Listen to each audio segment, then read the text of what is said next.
허환구의 라디오 오늘. 여러분 안녕하십니까, 허환구입니다. 대왕고래 프로젝트에 대한 의문이 계속해서 제기되고 있는데요. 동해가스전을 15년간 탐사했던 세계적인 석유 개발 회사 우드사이드가 철수를 한 배경에 대해 석유공사는 인수합병으로 인해 내린 결정이었다고 거듭 강조해 왔습니다. 그런데 합병 전에 나온 우드사이드 보고서에서 구체적인 수치와 함께 동해 탐사의 위험성을 높게 평가한 것으로 확인됐습니다. 우드사이드가 석유공사 측에 공식 철수 입장을 밝히기 석 달 전인 2022년 4월 발행 보고서에 따르면 우드사이드가 대규모 3D 데이터를 충분히 분석하지 못한 채 철수했다는 우리 정부 설명과는 달리 우드사이드는 기존 데이터에 2021년 새로 3D로 탐사한 자료까지 결합해서 해석했고 위험성을 매우 높게 평가했습니다. 하지만 액트지오는 분석 10개월 만에 다른 평가를 내놨죠. 석유공사는 해석이 다를 수 있다고 해명했다는데요. 의문이 쉽게 가시지는 않습니다. 액트지오 선정 과정 투명하고 철저하게 밝혀야겠습니다. 6월 12일 수요일 라디오 오늘 광고 듣고 시작합니다.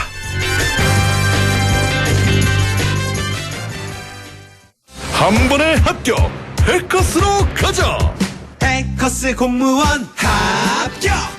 해커스 공인중개사 합격! 해커스 세무회계도 합격! 한 번에 합격! 해커스 한 번에 합격! 해커스. 락토피 이렇게 새로우셨어? 건강하고 씩씩하게. 아이들도 락토피. 혈당 케어 힘드시죠? 부모님도 락토핏 한케어. 우리 가족 장 건강엔 새로워진 락토핏.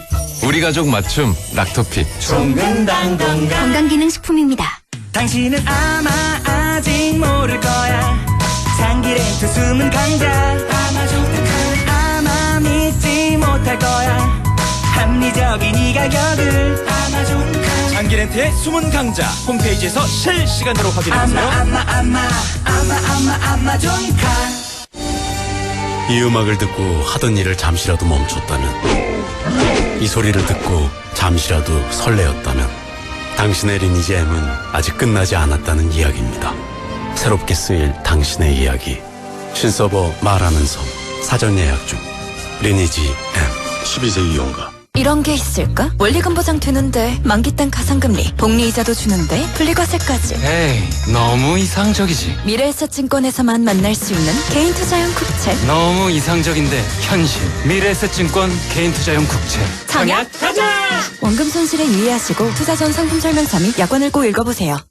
네, 라디오 오늘 수요일 순서 시작합니다. 1부 김필수의 차필 규정 함께 하겠고요.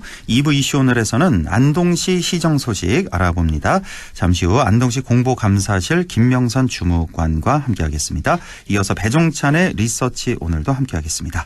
라디오 오늘 유튜브로도 다시 들으실 수 있습니다. 많은 애청 바랍니다.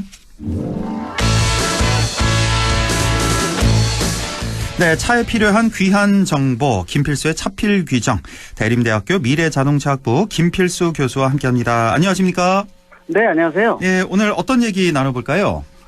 우리가 운전할 때 항상 베테랑 운전이라고 생각을 하는데 네. 그러다 보면 위험한 순간들이 굉장히 많이 있거든요. 예. 그리고 잘못된 운전도 많고, 그래서 오늘은 주로 운전할 때 여러 가지 위험한 상황에 대해서 좀 더 한번 고민을 하면은 사고를 미연에 방지할 수 있다는 거. 그리고 베테랑 운전자보다 항상 초보 운전자의 자세에 대한 부분들을 그런 전체적인 부분도 말씀드리고자 합니다. 네, 참 위험한 운전이 많죠. 뭐 얼핏 생각해봐도 과속 일단은 제일 위험할 것 같고, 뭐 보복 운전도 요즘 많이 나오고, 뭐 졸음 운전, 음주 운전 등등 많이 떠오르는데, 네. 자, 이렇게 삼각 이상으로 위험한 운전이라면 어떤 운전을 말하는 걸까요?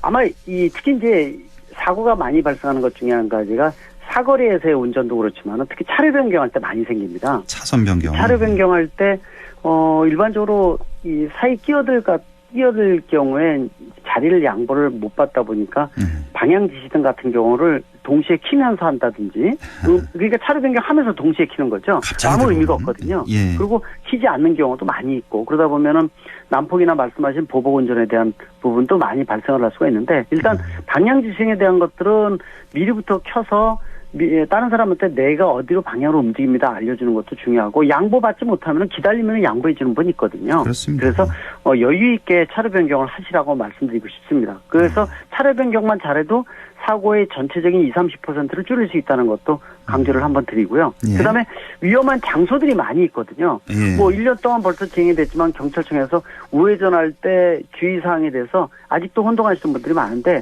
그 우회전 받는 장소 자체가 사거리 신호등이 있는 장소지 않습니까? 그렇죠. 예. 그래서 사거리에서 특히 이제 좀 더 주의를 기해야 될 것 같고 또 사거리가 나오게 되면 속도를 좀 감속을 해서 신호등의 방향이 어떻게 바뀌는지에 대한 것들도 항상 몸에 숙달되지 않으면 딜레마 존이라고 해서 순간적으로 착각을 일으켜서 사고가 유발되는 경우도 굉장히 많다는 것도 말씀드리고요. 딜레마 존. 예. 그다음에 뭐 아마 야간에 국도 달릴 때 그 기분 아실 거예요. 뒤에 차가 줄줄 따라오는데 내가 맨 앞에 있을 때요. 그래서 뒷차 신경이 쓰이죠. 빨리 가야 될 것 같고. 예. 뒤에서 따라오면은 압력 가하는 느낌도 좀 받고 맞아요. 또 앞에 속도를 내기에는 가릉도 없고 앞이 전혀 보이질 않거든요. 예. 그래서 속도를 좀 높이게 되면은 동물적 감각으로 운전한다 이렇게 얘기를 하는데 굉장히 위험한 겁니다. 그래서 뭐 동물이 뛰어들기도 하고 또 어두운 색깔 입은 사람 지나갈 때는 전혀 보이질 않아서 순간적이거든요. 예. 그래서 그런 경우에는 안전한 갓길 쪽으로 차를 뺀 다음에 다 지나가고 뒤에 따라가는 것도 하나의 방법이에요.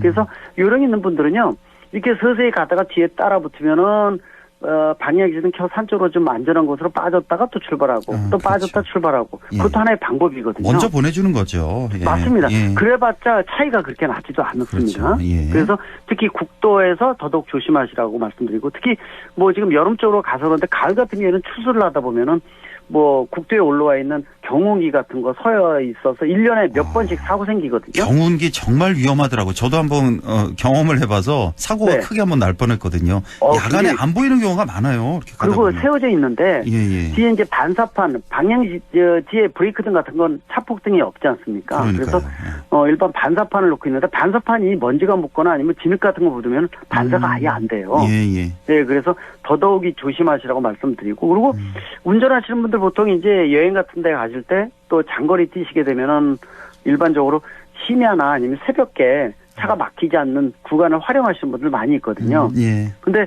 시야 확보가 안 돼 있으면 위험들은 너다섯 배 늘어납니다. 그러니까요. 특히 심야 운전 같은 경우에는 뭐 내가 잘 아는 길이라 하더라도 앞이 안 보이기 때문에 더더욱 위험한 부분이 많고 새벽 같은 경우에는 잠을 설친다든지 하게 되면은 순간적으로 더 위험할 수가 있으니까. 졸음 운전할 가능성도 많고. 심야 맞습니다. 운전은. 그래서 특히 이제 심야나 새벽 같은 경우에는 졸음 운전도 많고 또 오후에도 졸음 운전이 많아요. 예를 들어서 요새 같이 날씨가 갑자기 온도가 뭐 전국적으로 30도 올라가지 않습니까? 낮에.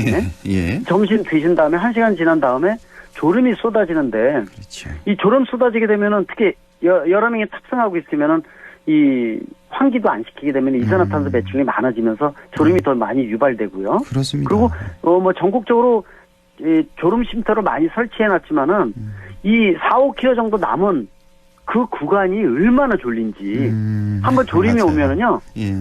몇 분 후 5분 후 6분 후가 아니라 지금 바로 졸린 거거든요. 그러니까요. 그래서 그 사이에 뭐 허벅지도 꼬집고 뭐 별짓 다 하고 그러는데 그래서 꼭 그 휴게소나 졸음실도 가셔서 20-30분 좀 주무시는 것도 괜찮아요. 그러니까 이 졸음 운전은 다들 경험을 해보셔서 잘 아실 텐데 이건 장사가 없습니다. 정말 쉬었다 가는 수밖에 없습니다. 사고 나면 90% 사망률이라는 거 아실 거예요. 이게 아마 만취 운전보다 더 위험하지 않을까요? 졸음 운전이. 그렇죠. 그래서 졸음 운전은 컨디션을 잘 보셔야 될 것 같고 장거리 뛰시게 되면은 짧게 운전하고 특히 조석에 앉아서 교대로 운전할 수 있는 뭐 이런 대상을 같이 하는 것도 좋거든요. 그러면 번갈아 가면서 1시간씩 하면은요, 이 운전이 막히더라도 그렇게 스트레스를 받지 않아요. 그 얘기도 하면서 먹을 거 좀 먹으면서 옆에 사람하고 교대 앉으려는 것도 장거리 운전할 때 그 운전 자체도 여행의 한 소속이지 않습니까? 여행의 한 순간이 있지 않습니까? 그래서 조심하시고 특히 이제 이 우리나라 이륜차에 대한 부분들 강조 안 할 수가 없는데요. 이륜차 관련 사고도 많다면서요? 굉장히 많습니다. 하루에 한 명 사망할 정도로 아직 후진 국가고요. 그리고 우리가 이제 퀵 서비스라고 해서 전 세계에서 빨리빨리 가장 빠르지 않습니까? 이 외국에 소개되는 것 중에 한 가지가 대한민국과 같이 말하는 것 동시에 직접 물건이 오는 나라 없다. 뭐 유럽이나 프랑스 이런 데서 가전제품 하나 고치고 갖다 주고 직접 받아오기도 하는데 일주일, 2주일 걸려요. 그러니까요. 예. 근데 우리나라 하루 이틀 지나서 안 오면 난리 나지 뭐 않습니까? 밤에 시키면 다음날 새벽에도 오고 그러고. 맞습니다. 예. 물건도 일요일에도 그렇고요. 배송하고. 예. 이런 나라 없죠. 없어요. 대신 이제 중요한 것이 물건을 받는 건 중요한데 그 물건을 배달하기 위해서 오토바이 같은 경우에는 법규를 지키지 않아야지 그 시간을 맞출 수가 있어요. 예. 그러니까 그거 물건은 와야 되는데 오는 과정을 생략하면 안 되거든요. 그래서 요새 보면은 물건 중에서 뭐 피자도 뭐 20분 내로 안 와서 식으면은 뭐 예를 들어서 뭐 보상을 해준다든지 이런 그렇죠. 과도한 것들은 하지 말아야 되는데 맞아요. 왜냐하면은 오토바이가 길이 아니라도 좋다. 도로, 보도, 또 횡단보도, 신호등 무시하고요. 예. 그래서 일반적으로 우리가 그러니까 가다가 이렇게 서서 보면은요. 이륜차 운전하시는 분들 보면은 법규를 100% 지키는 분이 거의 없어요. 거의 없죠. 예. 거의 신호위반도 없습니다. 작고. 예. 예. 그래서 특히 이제 이륜차에 대해서는 뒷번호판만 있다 보니까 또 이 헬멧을 쓰다 보니까 익명성이 있다 생각을 하고 또 기동성이 있다 보니까 경찰이 쫓아가기가 어렵습니다. 예. 왜냐하면 쫓아가다 사고 나면 책임에 대한 소재가 있고 그건 선진국도 마찬가지거든요. 그렇죠. 예. 그래서 체증을 통해서 번호판이나 사진 또 페인트를 폭죽 같은 거 페인트를 뿌려가지고 옷에 묻게 되면 안 지워지는 페인트거든요. 예. 그런 걸로 찾기도 하는데 그래서 이륜차에 대해서는 대한민국이 후진 국가라는 거 그리고 예전만 하더라도 이 국회에서 이륜차 관련 정책 토론회나 개선 방안에 대해서 적극적으로 개진을 하고 그랬었는데 최근에 몇 년 동안은 아예 없습니다. 왜냐하면은 이륜차에 대해서는 표를 못 받다 보니까 안 하는 것 같아요. 아, 그래요? 그래서 정부 부서인 경찰청도 그렇고 적극적인 의지가 필요해서 단속만 하는 게 중요한 아니라 교통수단의 하나이기 때문에 출구 전략이 필요하거든요. 그러니까 이 이륜차 보면은 이제 운전하시는 분들 아마 깜짝깜짝 놀랄 경우가 많을 겁니다. 이제 이 배달 오토바이 차량 같은 경우는 또 생계를 위해서 이분들도 맞습니다. 안전운전 하고 싶은데 그 안 되는 경우가 안 많으니까 되는 거예요. 그런데 왜냐 시간이 돈이고 그러니까요. 시간이 내가 죽느냐 왜냐하면 생계 자체가 이어가지 예. 못하기 때문에 그래서 예. 특히 이륜차에 대한 부분들은 운전하시는 분들도 위험하지만 또 옆에서 일반 차 운전하다가 이륜차가 등장을 해도 공포감을 느끼거든요. 순간적으로. 그렇죠. 예. 예, 그만큼 이 부분에 대해서는 정부나 지자체 책임이라고 분명히 말씀드릴 수가 그리고 또 있으니까. 자동차 운전하시는 분들이 이륜차에 대해서 좀 양보도 좀 많이 해주시고 저 방어 운전도 좀 많이 해주시고 이렇게 했으면 좋겠어요. 정책에 대한 위해서. 것들도요. 이 제가 얼마 전에 대만 출장 가서 대만의 여러 가지 다른 국가의 선진 시스템을 우리나라 도입하는 것들 얘기 많이 해주고 있는데 예. 이륜차가 굉장히 많은 국가 중에 하나가 대만 아닙니까? 대만도 대만이 많죠. 선진국인데 오토바이가. 예. 대만 가시게 되면요 길거리 한번 보십시오. 사거리에서요 이륜차 전용 정지선이라고 횡단보도 뒤에 박스가 하나 크게 쳐 있는데 거기에다 이륜차가 다 들어갑니다. 아, 그래요? 그리고 그 뒤에 차가 있어요. 그러니까 다시 말하면은 초록불로 바뀌면은 이륜차는 땡기면 튕겨나가기 때문에 앞에다 다 두는 겁니다. 앞에 다 빠져나가고 그다음에 차가 가게 그다음에 되면은 차가 가라. 접촉사가 없거든요. 예. 이런 방법을 예를 들어서 이륜차가 많은 청계천이나 이런 데 사거리에 이런 부분들을 도입을 해서 진행을 하면 얼마든지 줄일 수가 있는데 우리 사이사이에 서 있는 게 무서운 거거든요. 그렇습니다. 예, 그래서 그런 방법부터 시작을 해서 얼마든지 전문가들의 얘기를 받아서 선진형 여러 시스템을 대한민국에 도입하면 얼마든지 많은데 이륜차는 고개 돌리고 지금 현재 사망자도 많고 완전히 낙후되어 있는 국가라는 걸 다시 한번 강조하고요. 알겠습니다. 예. 네. 자, 오늘 그리고 골목길이나 이런 데도 예. 상당히 좀 조심을 운전을 말씀드리고 싶습니다. 그럼 예, 오늘 뭐 졸음운전, 차선 변경, 뭐 심야운전, 이륜차 운전 등등해서 우리가 좀 위험한 운전에 대해서 설명을 해주셨는데 오늘 네. 한 1분 정도 남아서요. 오늘 결론 마무리 말씀 좀 해주시죠. 네. 베테랑 운전, 요새 고령자 사고도 많이 발생을 하고 있는데 중요한 부분들은 본인이 수십 년 운전을 해서 베테랑 운전자라고 생각하시면 안 됩니다.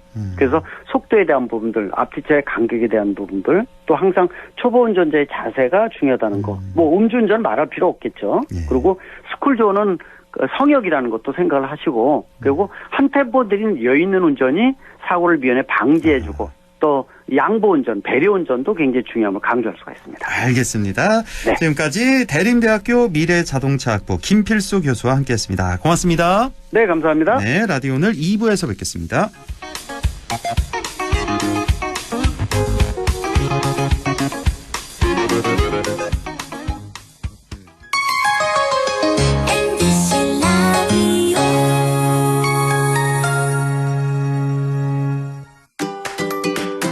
안동과학대학교에서 오는 6월 14일까지 지역산업연계 바이오 생명 분야 인력 양성 과정 교육생을 모집합니다. 신청 자격은 만 18세 이상, 만 39세 이하의 경력 단절 또는 미취업자로 안동시에 거주 중이거나 안동시 교육기관 졸업생 혹은 졸업 예정자라면 누구나 지원 가능합니다. 교육비는 전액 무료이며 교육생에게는 월 100만 원의 교육지원금을 지원합니다. 자세한 사항은 안동과학대학교 홈페이지 또는 전화번호 054-851-3691, 054-851-3691번으로 부탁드리며 여러분의 많은 지원 바랍니다. 이런 게 있을까? 원리금 보장 되는데 만기 땐 가상금리, 복리이자도 주는데 분리과세까지. 에이, 너무 이상적이지. 미래에셋증권에서만 만날 수 있는 개인 투자형 국채. 너무 이상적인데 현실. 미래에셋증권 개인투자용 국채. 청약 가자! 원금 손실에 유의하시고 투자 전 상품 설명서 및 약관을 꼭 읽어보세요. 오늘도 안전하게 음주운전 예방수칙 알려드립니다. 첫 번째, 술자리가 예정된 경우 미리 귀가 방법을 정하고 차는 가져가지 않는 것이 안전합니다. 두 번째, 음주 후 자전거나 전동 킥보드를 이용하는 것도 음주운전 처벌 대상에 포함됩니다. 세 번째, 과음을 한 다음 날에는 대중교통을 이용해 주세요. 숙취 음주운전 역시 처벌 대상입니다. 네 번째, 음주운전을 방조하는 경우에도 3년 이하의 징역형 또는 1,000만 원 이하의 벌금형에 처해질 수 있습니다. 적극적으로 말려주세요. 위험한 음주운전 미리 예방하여 소중한 생명을 지켜주세요.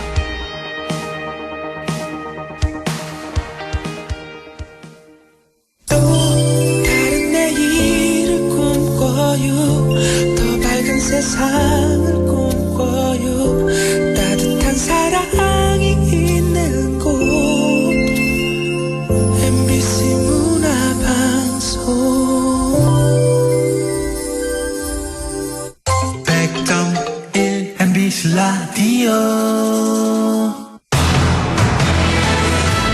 네, 6시 22분 32초 지나고 있네요. 이슈 오늘 시작합니다. 오늘은 안동 시정 소식 알아봅니다. 안동에서 무더운 여름을 시원하게 보낼 방법을 알려준다고 하는데요. 안동시 시정 아나운서죠. 안동시 공보과 김명선 주무관 나와 있습니다. 어서 오십시오. 네, 안녕하세요. 네. 반갑습니다. 참 덥죠. 오늘 너무 더워요. 오늘 안동이 한 33도 이렇게 네, 그러니까요. 올라갔던데. 33, 34도까지 올라갔다고 하는데. 그러니까 예, 이번 주 들어서 갑자기 네. 더운 날씨. 오늘은 안동의 여름을 좀 시원하게 보낼 수 있는 방법을 알려주신다고요. 이거 뭐 확실합니까? 네, 제 기준에는 확실한데요. 청취자분들 기준에는 어떨지 모르겠는데, 예. 네, 안동의 여름이 또 대구의 데프리카 못지않게 더운 걸로 유명하잖아요. 예. 햇빛도 굉장히 세고 건조해서 낮에 양산은 무조건 필수인데요.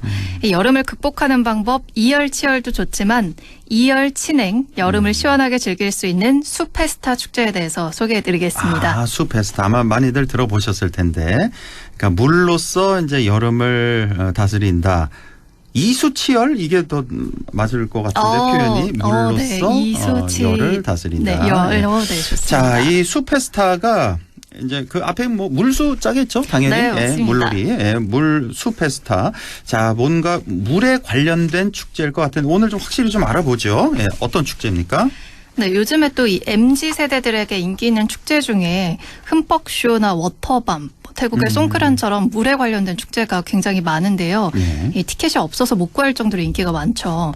이 안동 숲페스타는 낙동강변 일대에서 펼쳐지는 여름 물축제로 좀 전에 말씀드렸던 여타 물축제에서 보실 수 있는 거 다 있습니다. 뭐 물총놀이 있고요, 캠핑 있고요, EDM 파티, 푸드트럭, 공연에 불꽃놀이까지 전부 준비했습니다. 오는 7월 27일 금요일부터 8월 4일 일요일까지 낙동강변 둔치에서 열릴 예정입니다. 아, 그래요? 다음 달이군요? 네, 다음 달입니다. 7월 27일. 토요일부터인데 달력 보니까 7월 27일 맞나요? 26일부터 아닌가? 이거 좀 확실히 다시 한번 확인해야 되겠네요. 네네. 7월 27일부터 8월 4일까지 예, 자 낙동강변 둔치에서 열립니다. 또 시간이 있으니까 저희가 또 이 시간을 통해서 한번 행사 관계자와 함께 인터뷰를 해보도록 하겠습니다. 자, 이렇게 멀리 갈 필요 없이 안동에서 이제 여름을 즐기시면 되겠는데, 자, 그러면 수페스타 잠깐 소개를 해주셨는데 좀 더 자세히 어떤 프로그램들이 있습니까? 네네. 뭐 물놀이, 캠핑, EDM 파티 같은 여름을 즐길 수 있는 다양한 프로그램을 준비했는데요. 이 먼저 물놀이장에는 초대형 풀장과 성인 풀장, 워터 슬라이드, 워터 캐논 등을 설치해서 이 남녀노소 즐길 수 있도록 준비 중이고요. 네. 이외에도 또 패들보드를 탈 수 있는 체험 시설을 준비를 했습니다. 혹시 패들보드 타보셨나요? 패들보드 처음 들어보는데요. 네, 이 패들보드가 그 물에서 타는 보드랑 비슷한데요. 예. 이 길고 좁은 형태의 보드인데 이 수영을 할 줄 몰라도 보드 위에 앉아서 물 위에 그냥 떠 있을 수가 있습니다. 예. 그래서 이제 뭐 멍때리기 대회처럼 바쁜 일상에서 좀 온전한 휴식을 취하는 게 인기잖아요. 예. 그래서 낙동강 변에서 위를 떠다니면서 멍때리기를 해보시는 것도 좋을 것 같습니다. 네, 패들보드. 예. 네. 그리고 또 다양한 물놀이 프로그램도 운영할 예정인데요. 네. 물총 싸움과 물풍선 던지기, 또 물 위에서 하는 수중 축구 등 다양한 물놀이를 즐기실 수가 있습니다. 네. 이외에도 또 여름을 신나게 즐길 수 있는 공연 프로그램도 많이 준비 중인데요. 저도 가장 기대하고 있는 수중 EDM 파티가 열립니다. 네. 이 워터밤과 인천 락페스타 들어보셨죠? 안 들어보셨나요? 좀 그렇게 나이 많지 않고요. 네네네. 워터밤은 뭐 이렇게 네, TV에서 유명한, 많이 봤고 네. 가보진 못했는데 봤고 인천 락페스타요. 이거는 처음 들어보는데 유명한가 보네요. 네. 인천에서 굉장히 인기 있는 축제 중 하나인데 이 EDM 음악을 가지고 디제잉을 하는 파티입니다. 예. 그래서 이 두 개를 합쳤다고 보시면 되는데 워터밤과 인천 락페스타. 네, 맞습니다. 락페스타 합쳤다. 예. 그래서 뭐 시원한 물과 신나는 음악이 만나서 여름 더위를 한 방에 날려버릴 공연을 준비하고 있고요. 예. 또 혹시 아나운서님 네. 있잖아 언짢아라고 아시나요? 제가 왜 오늘 이렇게 너무 질문이 MG 많아? 스타일인가요? 뭐라고요? 뭐 있잖아 언짢아가 뭐예요? 있잖아 언짢아라고. 있잖아 나 좀 언짢아 그거 아니에요? 그러니까 아니고요. 나 기분 안 좋아 그거 아니에요? 그건 아니고요. 뭐예요? 그럼? 요즘에 굉장히 밈을 형성하고 있는 가수인데 가수 이름이에요? 네, 있잖아. 가수 이름이에요. 아 그래요? 그래서 이 시중 은행들을 이어붙여서 노래를 만든 영상이 굉장히 인기입니다. 시중 은행들이요? 네네네. 우리가 아는 은행? 네네 돈? 맞습니다. 좀 어. 언어 유희를 이용을 해서 너무 예쁜 행 이렇게 하면은 그 은행이 떠오르는. 아 예. 네. 뭐 지금 어디 이렇게 그런 식으로 해가지고 네. 뭐 귀엽냉 하면은 그 은행이 떠오르는. 네네 맞습니다. 그래요. 그렇게 하는 영상이 있는데 저희가 이분들을 모셨어요. 굉장히 있잖아, 핫한데요. 언짢아를. 예. 네, 이 축제에서 보실 수가 있으니까 기대해 주시면 벌써 좋을 섭외 것 끝난 같고요. 거예요? 네, 이거는 좀 오. 확정입니다. 그렇군요. 예. 네, 그래서 이것 말고도 경연대회도 함께 준비 중인데 뭐 스페스타 K 경연대회라고 노래와 춤을 겨루는 대회도 준비 중이고요. 네. 또 총 상금 320만 원이 걸려 있어서 굉장히 큰 대회입니다. 그리고 또 에브리바디 슈퍼바디 콘테스트라고 하는 보디빌더 퍼포먼스를 준비하고 있는데 이 눈을 번쩍 뜨이게 할 멋진 보디빌더들이 출연할 예정이니까 또 여러분의 눈과 귀를 호강시켜줄 대회들을 많이 기획하고 있습니다. 그리고 예 보디빌더까지. 그리고 또 물놀이장에서 하니까 네네. 또 볼거리가 또 아주 가득하겠네요. 네, 예. 기대가 되시죠. 여성분들 왜 많이들 가시겠네요. 혹시 여성 보디빌더도 오는지 그거는 모르겠네요. 이제 아직은 잘 확정이 되진 않았는데 그래요? 예. 성별을 따지지 않고 오지 않을까. 여성분들 많이 생각합니다. 가시기 바랍니다. 이제 남성 네네. 보디빌더들은 뭐 분명히 올 테니까. 예. 자, 이렇게 아주 꽉 찬 프로그램들이 많습니다. 상당히 기대가 많이 되고. 그런데 또 물놀이를 하면 또 금방 배가 고파지잖아요. 네. 먹을 것도 많이 준비하셨나요? 네, 정말 꽉꽉 채워서 준비했습니다. 먼저 이 전통적 칵테일과 생맥주를 판매하는 주류존이 있고요. 또 푸드트럭존에서는 탕후루, 솜사탕 등 같은 스낵바, 또 다양한 먹거리존, 농특산물 상가가 준비되어 있습니다. 네. 또 플리마켓도 운영해서 공예품과 조리포장 음식 등을 판매할 예정이고요. 또 이외에도 해먹과 파르소를 설치해서 햇볕도 피하시고 시원하게 먹거리를 즐기실 수 있도록 캠핑존도 함께 마련했습니다. 그렇군요. 준비하실 게 참 많을 것 같습니다. 자, 이렇게 한낮 무더위를 피해서 수페스타에 가셔서 물놀이도 하고 맛있는 음식도 드시고 하면 금방 더위가 가실 것 같습니다. 자, 수페스타 말고도 다른 행사가 함께 열린다고 들었습니다. 비슷한 시기에 축제가 하나 더 열린다.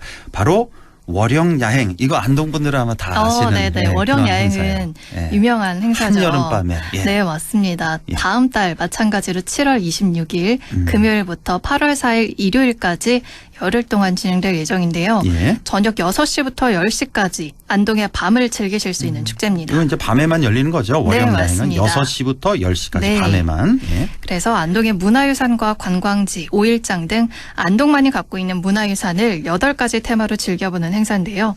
월영교에서부터 영락교, 월영공원을 잇는 이 미음자 형태의 축제 공간을 마련했습니다. 이 드라이브 스루가 아니라 이 워킹 스루 형식으로 달밤의 여유를 즐기면서 천천히 축제의 모든 공간을 즐기실 수 있도록 준비하고 있습니다. 네, 그렇지 않아도 아름다운 월영교가 이때 되면 훨씬 더 아름다워지잖아요. 네, 예. 맞습니다. 올해도 놓치지 마시고 꼭 함께 하시기 바랍니다. 자, 월영교의 이런 야경을 즐기면서 안동의 문화유산을 직접 체험해보는 상당히 흥미로운 그런 축제가 되겠습니다. 자, 아까 그 뭐 8가지 테마가 있다고요? 월영 네, 야행이? 맞습니다. 예. 8가지 테마가 있는데요. 예. 간략하게 먼저 8가지 테마를 소개해드리면 네. 이 밤의 경치를 즐길 수 있는 야경, 문화유산을 거닐어 보는 야로, 안동의 역사를 훑어보는 야사, 전통 공연을 즐기는 야설, 문화의 꽃이 피어나는 야화, 달밤에 열리는 시장 야시, 고택에서 하룻밤을 즐길 수 있는 야숙, 여러 음식을 즐기는 야식, 이렇게 8야로 이루어져 있는데요. 예. 이 중에 간략하게 몇 가지만 소개를 해드리겠습니다. 예. 먼저 야경의 테마에서는 월영교의 전통 등간을 따라서 더욱 아름다운 야경을 보실 수가 있고요. 또 야로에서는 평소에 제한되어 있는 석빙구를 특별 개방해서 내부를 둘러볼 수가 있습니다. 좀처럼 열리지 않는 문이니 축제에서 꼭 관람을 해보시면 좋을 것 같고요. 예. 또 야설에서는 하회 별신구 탈놀이와 또 동군과 서군의 차전놀이가 시선을 사로잡는 이 노다리 밟기 등의 전통 공연을 보실 수가 있습니다. 예. 또 야숙에서는 안동의 고택에서 하룻밤을 지내볼 수 있고 여행사와 협업해서 프로모션도 진행할 예정이라서 굉장히 합리적인 가격에 고택 체험이 가능할 것 같습니다. 그렇군요. 이번에 이제 석빙고도 직접 볼 수 있는. 안동의 그 석빙고가 보물이죠. 네, 맞습니다. 보물 305호입니다. 보물 305호인데 원래 1년에 한 번 장빙제 때만 개방돼서 내부를 볼 수 있는데 이번에 월영 야행에서도 볼 수 있습니다. 예, 꼭 보시기 바라고. 자, 고택 체험도 축제 기간에 좀 더 저렴한 가격으로 묵어보면 좋을 것 같습니다. 자, 마지막으로 관광객들에게 축제 홍보 한마디 해주시죠. 네, 사실 숲페스타가 작년에 처음 선볼 계획이었는데 안타깝게도 취소하게 됐습니다. 그래서 올해가 제1회 숲페스타가 열리는 해인데 아까 제가 7월 7일 네. 토요일인데 금요일이라고 말씀을 드렸어요. 그래서 숲페스타 토요일부터예요? 네, 27일 금요일 밤부터가 토요일. 아니라? 네, 맞습니다. 27일 토요일부터 하는데요. 물놀이부터 EDM 파티, 푸드트럭 등 다양한 즐길거리와 또 화장실과 편의시설도 깨끗하게 준비했습니다. 강변에 그 화장실 좀 다 정비한다고 네, 어제 뉴스 맞습니다. 나오더라고요. 이번에 수세식 화장실로 다 개조를 했고요. 예. 또 상생수를 투입해서 더욱더 정비시설을 깨끗하게 할 예정입니다. 그래요. 예. 그래서 가족과 함께 축제장에 오셔서 또 시원한 여름을 즐기시기 바라고요. 함께 열리는 월영야행도 안동에서만 보실 수 있는 야경들이 한가득 준비되어 있으니까 안동의 낮과 밤을 잘 즐겨주셨으면 좋겠습니다. 예. 그래서 낮에는 숲페스타, 저녁에는 월영야행을 즐기면서 네. 여름 더위를 날려버리시기 바랍니다. 예, 이제 두 축제를 소개를 해주셨습니다. 숲페스타, 월영야행. 이게 다 이제 7월 말, 8월 초 이렇게 함께 열리는 네, 그런 맞습니다. 축제. 예. 자, 지금까지 안동시 김명선 시정 아나운서와 함께했습니다. 오늘 고맙습니다. 네, 감사합니다. 네, 리서치 오늘 시작합니다. 오늘도 인사이트 K 배종찬 소장과 함께하죠. 소장님 안녕하십니까? 안녕하십니까, 배종찬입니다. 네, 이번 주에도 대통령 정당 지지율 추세 뭐 큰 변화 없죠? 네, 뭐 아주 네. 변화될 만한 그런 요인도 없고요. 상당히 고착화돼서 고착. 지속되는 현상이 나타나고 있습니다. 네, 당분간은 좀 이어질 것 같고. 자, 그러면 이번 주 이슈가 많으니까요. 하나하나 좀 짚어보겠습니다. 네. 먼저 대통령 내외의 중앙아시아 순방 얘기를 좀 해보겠습니다. 자, 이번 순방길에는 역시 윤석열 대통령보다는 김건희 여사가 더 주목을 받았던 네. 뭘 들고 갔느냐 이 얘기를 또 한마디씩 하던데. 네. 자, 에코백을 들고 가는 그 모습 보면서 자, 우리 국민들이 과연 어떤 생각을 하실까 저는 그런 생각이 좀 들었거든요. 왜냐하면 한창 그 명품백 갖고 시끌시끌해서 이런 차에 또 국민들의 주목을 받는 자리에서 에코백을 들고 나가는 그 모습. 네. 아, 좀 씁쓸하던데요. 좀 어떻게 보셨습니까? 그 모습. 중요한 것은 뭐 국민권익위원회에서도 발표가 있었고 네. 제재 규정이 없어서 종결한다. 국민권익위원회에 고발됐던 이 김건희 여사의 명품백에 대해서 중요한 것은 계속해서 이런 지적과 또는 의문이 나올 수밖에 없거든요. 그러니까 네. 중요한 것은 어떤 사항인지 제대로 이제 수사가 되고 또 특히 이제 조사에서 중요한 부분은 직접 조사겠죠. 소환이 되고 조사가 되는지 여부 그리고 최종적으로 철저한 수사를 통해서 최종적인 결과가 나왔을 때 국민들이 공감할 수 있는지 여부가 가장 중요한데 네. 이 부분이 계속 지연되고 또 충족되지 않기 때문에 국민들의 의문은 어떤 결과가 나왔다라고 발표가 되더라도 지속될 수밖에는 없는 상황으로 보입니다. 네. 그 순방 출발 이래 또 하필이면 권익위에서 조사 종결 발표를 했고 또 요즘에 또 검찰 소환 뭐 얘기 계속 나왔잖아요. 이런 네. 시기에 나가는 게 맞냐. 그동안 총선 있을 때는 한 번도 매스컴에 얼굴도 안 내밀다가 이렇게 또 이제 해외 순방 또 시작하는 거냐. 뭐 이런 등등의 비판의 목소리가 상당히 좀 많습니다. 자, 그나저나 국민권익위원회에서 방금 말씀 주셨는데 김건희 여사 명품백 수수에 대해서 제재 규정이 없어서 종결 처리를 했습니다.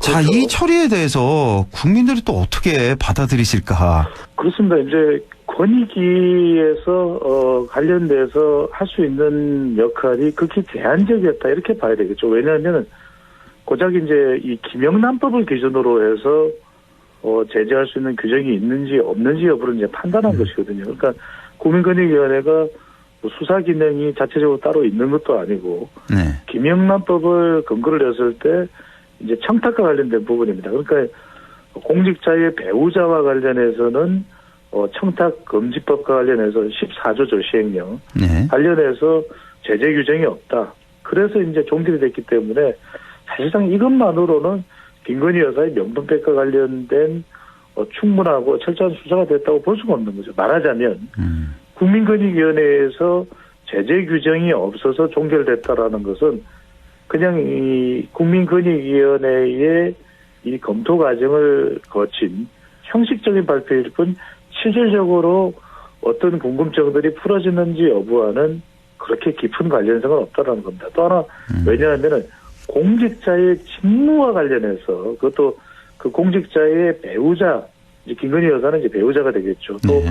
직무와 관련해서라는 범위를 적용을 할 때 그 부분에 대한 제재 규정이 없기 때문에 종결한다는 것이기 때문에 이것 가지고 이제 국민들의 궁금증 또 야권에서 제기하는 그런 의문들이 풀어질 수는 없는 것이죠. 특히나 이제 최재형 목사와 관련해서 관련자들에 대한 조사도 진행되지 않았고요. 또 특히나 김건희 여사와 관련해서 직접 조사를 하는 것도 사실은 이 이슈에 대한 의문점을 푸는데 매우 중요한데 지금 검찰과 관련된 부분은 그 부분입니다. 이원석 검찰총장은 성역이 없다. 철저하게 받아야 되는 조사를 다 받을 것이라고 얘기합니다. 국민들이 제일 궁금한 부분이 이걸 거예요. 김건희 여사가 언제 직접 조사를 받느냐. 직접 조사라는 것은 예. 가장 이제 두드러지는 것은 이제 포토라인도 이야기되고 소환 조사가 될 것이고 그렇지 않다면 비공개로라도 검찰에 출석을 해서 조사를 받는 것. 가장 이제 수위가 낮은 정도는 이제 서면 조사가 될 텐데 지금까지 어느 것 하나라도 진행됐다라고 하는 발표와 알려진 게 없기 때문에 예. 그 부분이 가장 큰 쟁점이라고 봐야 되겠습니다. 자, 뭐 국민권익위원회 조사가 뭐 한계점이 있다라고 말씀을 주셨는데 그럼에도 불구하고 이번엔 정말 국민권익위원회의 존재 가치를 잃어버린 이게 뭐 국민권익위원회인지 용산권익위인지 대통령권익위인지 여사권익위인지 나아가서는 뭐 권익이라는 그런 비판의 목소리도 나오고 있는데 할 일을 너무 안 한 거 아니냐. 그러니까 이 앞으로 뭐 고위공직자들 부인에게 명품백 얼마든지 제공해도 다 종결 처리할 거냐 이거죠. 그러니까 적어도 그렇죠. 검찰 이첩이나 송부 정도는 했어야 된다. 이게 이제 국민들의 판단일 것 같고요.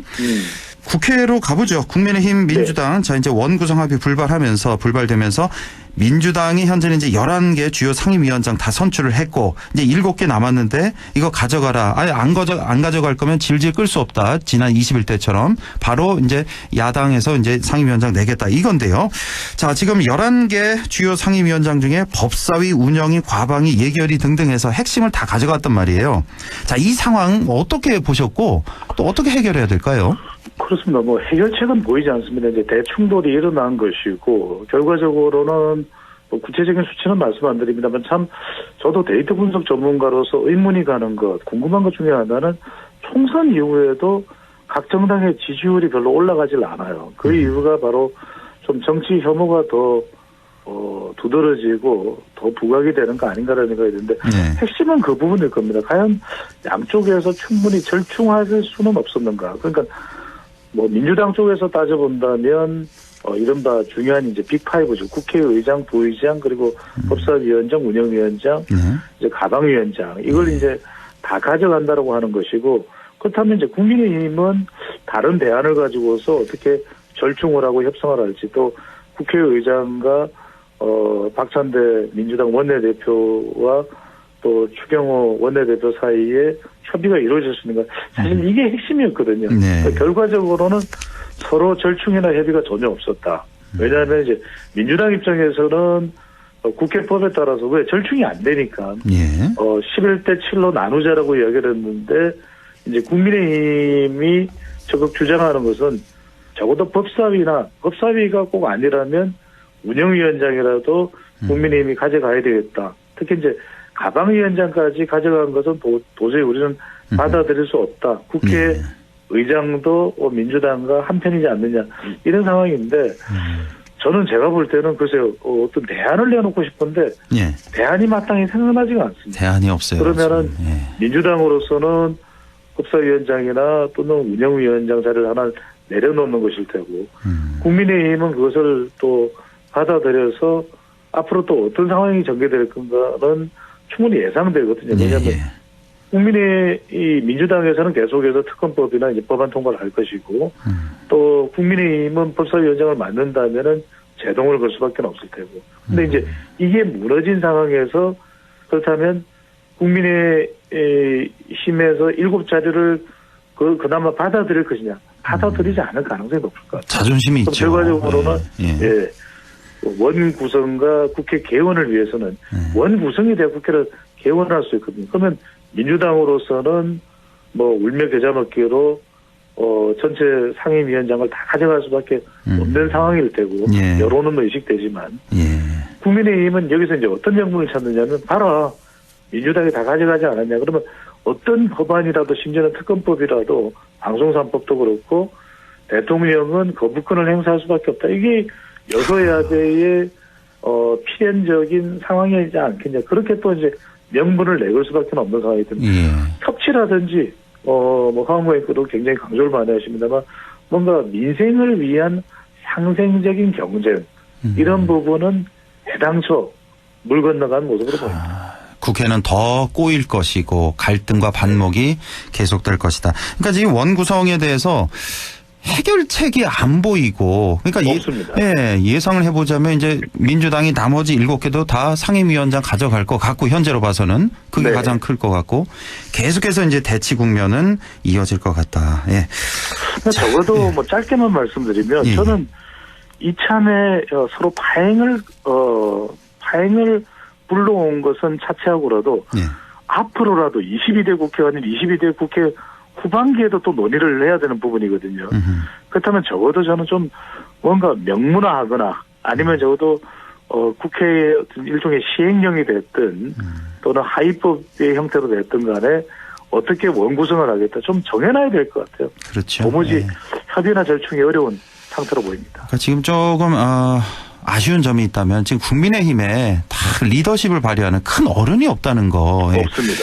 그게 좀 상당히 좀 아쉬운 것 같습니다. 사실 이럴 때 이전에 우리의 여의도 정치를 보면 누군가 이제 결단을 내리는 방법도 있거든요. 가령 뭐 법사위나 운영위가 안 되면 가방이라도 달라라든지 그런 걸 통해서 이제 절충을 하는 방식도 있는데 아니면 11대 7의 구조를 10대 8은 어떠냐. 예. 이렇게 예결이라도 우리가 가져가기도 지금 박정 의원이 예결위원장을 맡는 것으로 되어 있는데 그런 절충도 충분히 시도를 해 봄직하거든요. 근데 예. 전혀 그런 것 자체가 이루어지지 않았다는 것이 극한 대치 국면으로 가겠다라는 것을 어느 정도 상정하지 않았나. 설정해놓고 있었던 것은 아닌가라는 그렇죠. 예. 판단과 분석도 해봅니다. 너무 대통령실의 눈치만 보는 그런 모습 이제 좀 없어져야 될 텐데 좀 아쉽고요. 자, 이화영 전 경기도 평화부지사가 1심에서 9년 6개월이라는 중형을 받았습니다. 이제 네. 이화영 전 부지사가 중요한 게 아니라 이제 이재명 대표가 이제 연관이 돼 있기 때문에 이제 눈길이 많이 가는 건데 이번에 이제 법원에서 이재명 대표에게 이제 당시 지사에게 보고한 거를 인정을 했단 말이에요. 그래서 오늘자로 보니까 제3자 뇌물죄로 이재명 대표를 이제 기소를 했습니다. 검찰에서. 그렇습니다. 예, 이거 어떻게 보셨습니까? 저는 결과적으로는 이것이 다시 한 번 더 이재명 대표 대 윤석열 대통령의 구도로 갈 수밖에 없다. 총선 때 실제로 이제 최종적으로는 그런 구도가 됐는데 무슨 말씀이냐면 이재명 대표는 전혀 인정을 안 하거든요. 예. 수원지검이 기소를 한 부분에 대해서 대북 송금 관련해서 제3자 뇌물 혐의로 이재명 대표가 또 입을 열었습니다. 이 사건 조작이고 모해 위증 의혹이다. 그러니까 이것이 일체 이재명 대표가 관련성을 부인한 것입니다. 그렇다면 검찰에서는 기소를 했기 때문에 이제는 재판으로 들어가는 것이거든요. 불구속 기소를 했습니다. 이제 체포영장이나 이것은 이제 검찰로부터 오지는 않겠지만 이재명 대표는 이제 변론을 이제 준비를 해야 되는 그런 상황인데 그렇다면 결과적으로는 민주당은 전반적으로 이재명 대표에 대한 이전에 대장동이나 백현동과 아울러서 검찰의 이 정치 보복과 야당 탄압 이런 쪽으로 이제 해석이 될 수밖에 없거든요. 그런 반응들이 장경태 의원이나 다 나오고 있습니다. 그렇다면 결과적으로는 지금 한동훈 전 위원장이 전당대회에 다시 재등장하는 정치 복귀를 하는 상황에서 이재명 대표를 헌법 84조로 정조준하고 있고 또 윤석열 대통령 관련해서는 거부권을 행사하는 것에 대해서 조국혁신당은 계속 거부권을 행사하는 것은 탄핵 마일리지를 누적하는 것이다. 결과적으로는 지금 이재명 대표의 재판 리스크에 대한 검찰의 압박, 또 재판에 또 계속 진행되는 상황들, 그리고 국회에서는 이제 특검법을 계속해서 또 오늘자로 지금 재추진 의사가 또 나오고 있는데 그런 상황들에 대해서 결과적으로는 상임위원장 원구성 충돌에 이어서 윤석열 대통령은 해외 순방 이후에 관련 법안에 대해서 특검 법안에 대해서도 거부권을 계속해서 행사할 수밖에 없을 테고 이렇게 되면 결과적으로는 이번 기소가 일종의 윤석열 대통령과 이재명 대표 사이에 정면 충돌하는 그러니까 서로 간에 가까스로 만들어놨던 이 해동이라든지 또 소통과 관련된 부분이 일절 이제는 복원이 되지 않고 무너지는 그런 대충도 상하로 갈 수밖에 없을 것으로 보입니다. 그렇군요. 이재명 대표는 이렇게 되면은 이제 재판 4개 받는 거죠? 이번 건까지 해서. 그렇습니다. 기존에 3개 총 받다가. 4개입니다. 아이고, 참.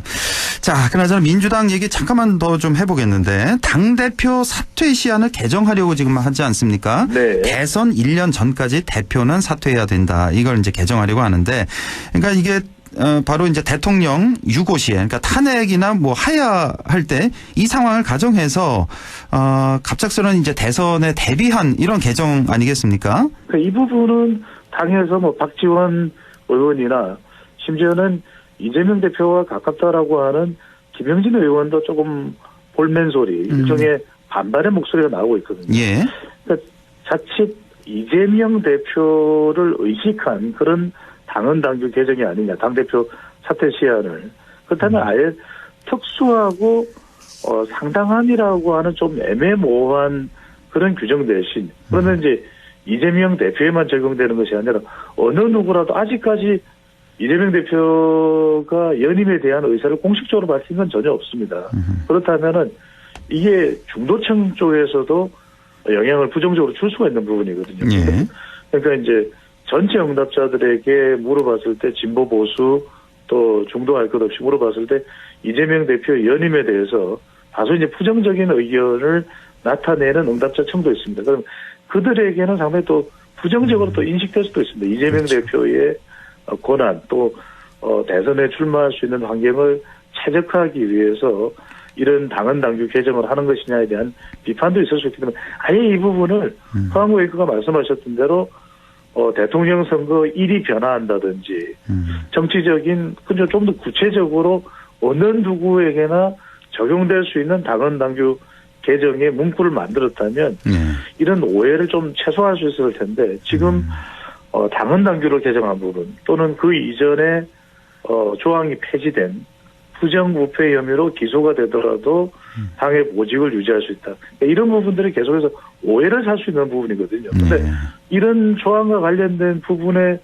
대한 영향을 감안하지 않더라도 지금 우리가 여론조사를 실시할 때 민주당에서 또 민주당에서 가장 이 대선과 관련된 또는 현 시점에서의 정치적 영향력이 가장 큰 인물은 이재명 대표입니다. 그러니까 그렇죠. 굳이 오해를 사는 것을 자처하고 나설 일은 없다. 이건 제 표현이 아니라 박지원 의원의 표현이거든요. 그런데 이런 이제 당헌 당규 개정을 통해서 괜한 정치적 오해를 사는 것은 이재명 대표에게도 상당히 또 부담이 될 수 있는 일이 될 수가 있는 것이죠. 네, 당 안팎에서 비판의 목소리가 많다는 거. 자, 짧게만 이제 김정숙 여사 논란에 대해서 뭐 그동안에 얘기를 많이 해서 그 내용은 이제 좀 접어두고 지금 이준석 의원 같은 경우는 이준석 의원과 배현진 의원 간의 어떤 또 싸움이 벌어졌는데 배현진 의원을 향해서 무식한 돌격이다라고 비판하고 배현진 의원은 이준석 의원 이제 하나하나 초선이죠. 이제 앞으로 하나하나 배우게 될 거예요. 이렇게 나왔는데 자, 이 싸움은 어떻게 보셨습니까? 두 의원 간에. 저는 일단 팩트 체크가 상당히 중요한 것 같고 사실 이 이준석 의원과 배현진 의원 사이에는 이준석 대표 시절 국민의힘 대표 시절에 또 악연도 있죠. 등짝 스매싱. 등짝 스매싱 또 악수 패싱 뭐 이런 거 있었죠.